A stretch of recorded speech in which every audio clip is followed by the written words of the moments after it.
আসসালামু আলাইকুম। কি অবস্থা সবার? আশা করি সবাই আছেন অনেক ভালো। তো আজকে আপনাদের মাঝে আমি নিয়ে চলে আসছি বিড়ালের জন্য একটি স্বাস্থ্যকর হেলদি চিকেন স্টক তৈরির রেসিপি। তো দেখতেই পাচ্ছেন আমার কাছে হচ্ছে একদম ভালো মাংসের পিস। এগুলো একদমই হাড় কম মাংসগুলো আপনারা নেবেন। তো এই মাংসগুলোকে আমি ভালো মতো থেতলিয়ে নিয়েছি। থেতলানোর কারণ হচ্ছে যখন আমরা এটাকে বয়েল করব যাতে মাংসটার ভিতর থেকে সব পুষ্টি গুণাগুণ খুব ভালো মতো বেরিয়ে আসতে পারে।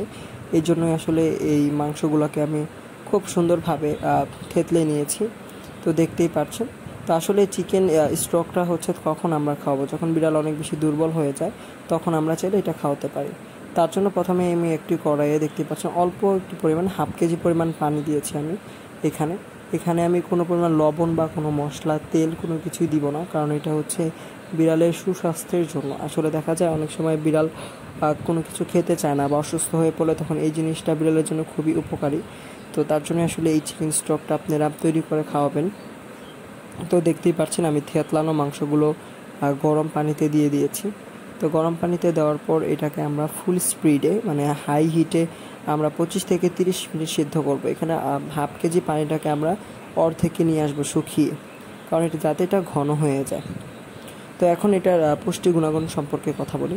যে অনেক সময় দেখা যায় যে বিড়াল কোনো কিছু খাচ্ছে না বা দুর্বল হয়ে পড়তেছে। আমরা অনেকেই বলি যে বিড়াল কিছু খাচ্ছে না, এই মুহূর্তে আমরা কী করব। অনেক সময় আমরা জোরপূর্বক অন্য কিছু খাওয়ানোর চেষ্টা করি কিন্তু বিড়ালকে খাওয়াতে পারি না। তখন আমরা চাইলে এই চিকেন স্টকটা তৈরি করে ইজিলি তরল জাতীয় খাবার খুব সহজে খাওয়ানো যায়।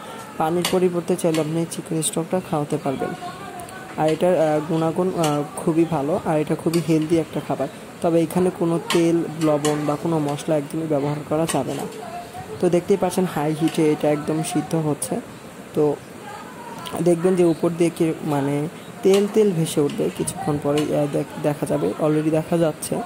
তো আসলে এটা হচ্ছে মুরগির মাংসের ভিতর যে চর্বিগুলো থাকে সেগুলা গলে এরকম পানির উপরে ভেসে উঠছে। তো আপনারা চাইলে এভাবে তৈরি করতে পারবেন। দেখেন একদম তৈরি হয়ে গেছে, মানে দেখতে অনেকটা এইরকম হবে। দেখেন মাংসগুলো একদম ছুটে নরম হয়ে গেছে আর পানিটার অনেক ঘন হয়ে গেছে। দেখেন আমি 1/2 কেজি পানি শুকায় ঠিক এতটুকু করছি। আপনারা সবসময় চেষ্টা করবেন বিড়ালকে আপনারা স্টিলের কোনো পাত্রে খাবার দেওয়ার, প্লাস্টিক বা